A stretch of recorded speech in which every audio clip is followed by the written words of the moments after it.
Hey survivors, Tin Pony here. Today I'd like to talk a little about shadows and navigation and where these shadows might be coming from in scrap mechanic survival. What I have here is a post and a block in the ground at the tip of the shadow. We can see we've got a character shadow, we've got game generated objects and created objects all create shadows. And even in the water, our character creates shadows. Um, they actually did a pretty good job with the shadows in this game, but this is in third person. If we go to first person, our character's shadow is nowhere to be found. Back to third person, there's our shadow, and first person, it's gone, which is a little weird, but it's the way things are. And I have no explanation or theory on that. But the point of this video is we can use these shadows for navigation because they don't change in length, they don't change in placement, they're very constant. And we're going to prove that by speeding up this video. This is sped up 44 times. We're going to go through a day and night cycle.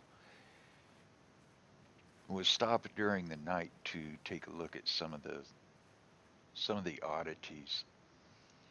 Now we've got our night cycle, and we still have a shadow from crafted items, and we do have a character shadow. But if you notice, the more vertical the camera angle, the less obvious our shadows are. The game generated objects, their shadows don't change, but created objects and our character, the more vertical you get, the less apparent the shadow is. The more horizontal or lateral you get, you can see we do have a shadow at night. Even though there's no apparent moon in the sky, and our shadows are still the same length, still in the same place, the same direction. So these shadows are coming from, I'm going to present a hypothesis here. These shadows are coming from our light source. Our light source, yeah, in first person, we still have no ground shadow at night, um, which only makes sense because we don't have one in first person during the day.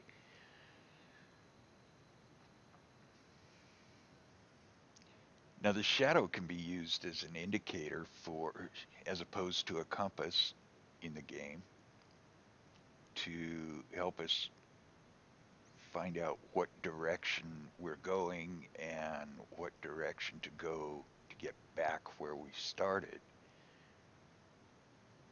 So that may be helpful when you're out exploring and you're exploring territory you aren't familiar with. Looking at the surrounding shadows in the landscape can help a lot. And they can be used at night too, is the point here. You don't have to just go by the light source in the sky. But let's go ahead and watch the light source through a cycle.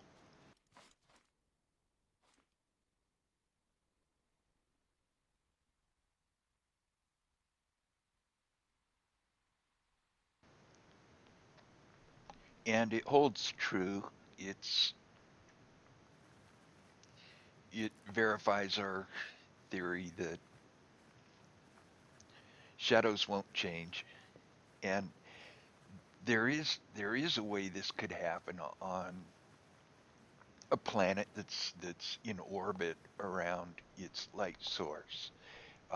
If we're tidally locked, we're the same side of scrap mechanic survival continent is constantly facing our light source. The light source won't change direction, but what will explain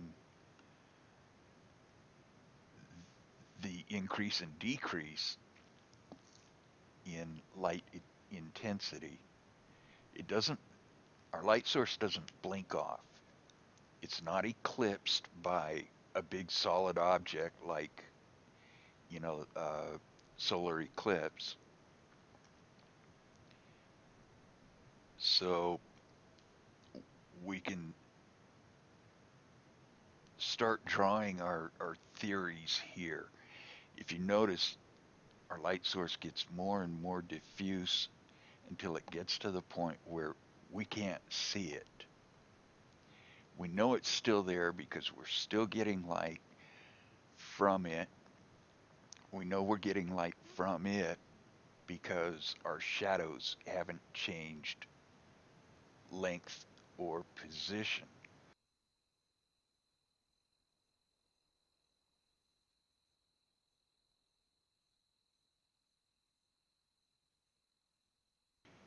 Now, my theory on this, and I would love to hear of other theories. My theory on this is that there is a group of objects forming a cloud somewhere between us and our light source. And this cloud, just like the sun on an overcast day, you can see where the sun is until the clouds get so thick that you can't see where it is. And then as the clouds disperse, the sun becomes more and more visible and supplies more visible light. That's what I think is happening here. We've got a series of, or a group of asteroids or birds or whatever. But the density of this group is higher in the center, which would account for the diffusion process on our light coming from our light source. And we can still see during what we're thinking of as the night cycle because of atmospheric diffusion of light or possibly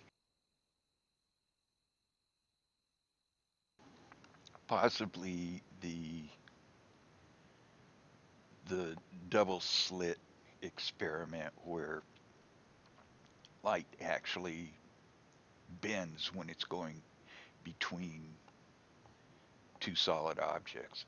But our light also comes back the same way it went away, becomes less diffuse and more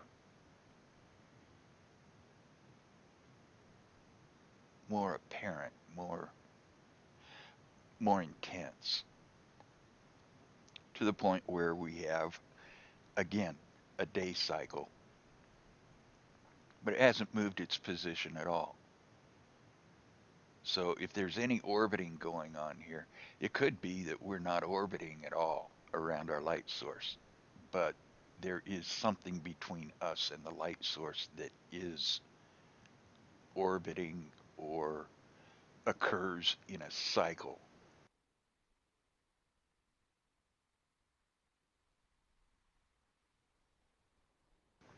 If you have any theories on this, I don't care what they are, just I would love to hear them.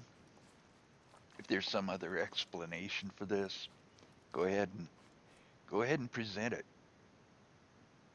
Um, leave a note in the comments. I will read them and respond to them. I'd love to hear someone else's take on this. The only other thing I'm going to do here is some some shadows with artificial and light source in the sky experiments. We're in the shadow of our overhead light source, and we can cast a shadow with artificial light.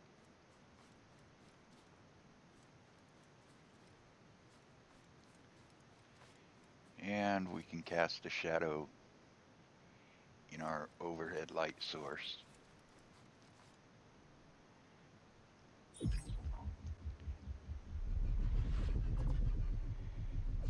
And we're going to use both light sources, our artificial light and our overhead light,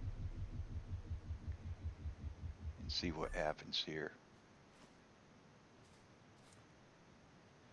Okay, and we've got two shadows. This is really good. This is really good because this is the way I would expect to see it. And it's nice to see that that happens. Thanks for watching. This is Tin Pony.